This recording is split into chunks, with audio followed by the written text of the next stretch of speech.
Friends, अब हम सुनेंगे दशा माता की व्रत कथा नंबर 2।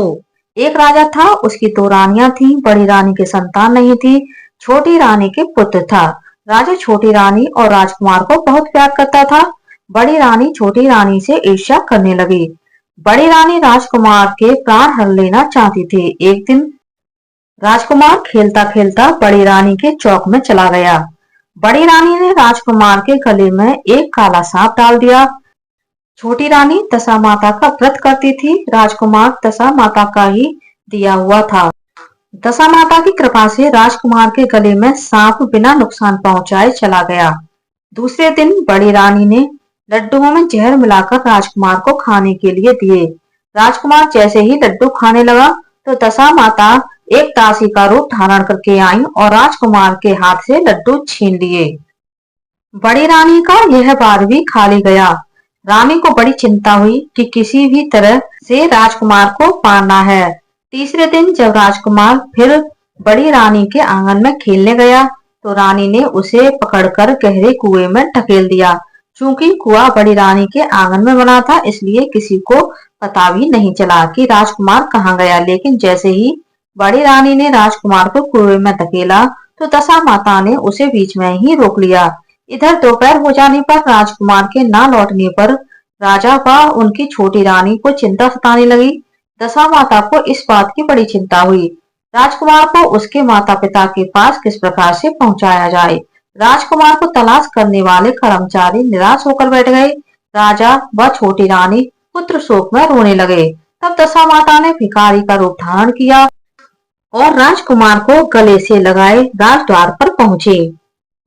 वह राजकुमार को एक वस्त्र में छिपाए हुए भिक्षा मांगने लगे। सिपाहियों ने उसे दुत्कार कर कहा, तुझे भिक्षा की पड़ी है और यहाँ राजकुमार खो गया है।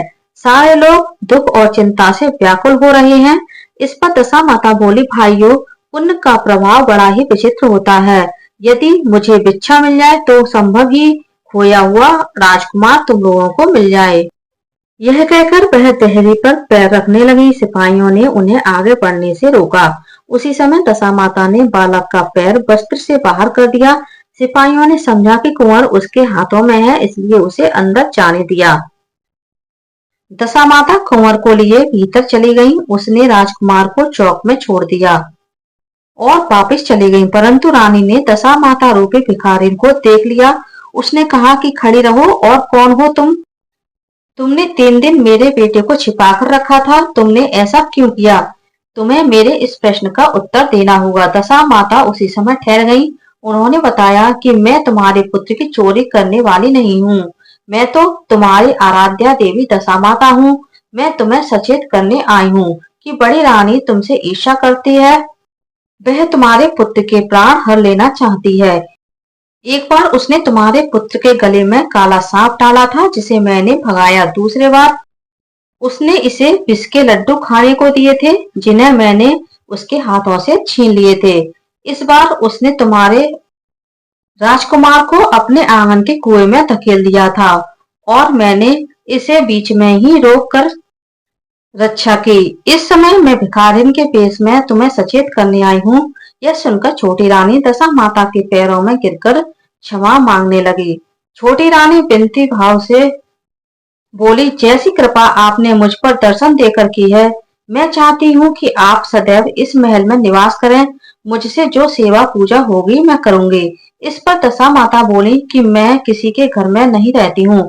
जो श्रद्धा पूर्वक मेरा ध्यान स्मरण करता है, मैं उसी के हृदय में निवास करती हूँ। मैंने तुम्हें साक्षात दर्शन दिए हैं, इसलिए तुम सुहागनों को बुलाकर उन्हें यथाविधि आदर सत्कार के साथ भोजन कराओ और नगर में ढिंढोरा पिटवा दो कि सभी लोग मेरा डोरा लें और व्रत करें। इतना कहकर दशा माता अंतर ध्यान हो गई। रानी ने अपने राज्य की सौभाग्यवती स्त्रियों को निमंत्रण देकर बुलाया और उपटन से लेकर शिरोभूषण श्रृंगार कर उनकी यथाविधि सेवा कर भोजन करवाया और दक्षिणा में गहने आदि देकर विदा किया।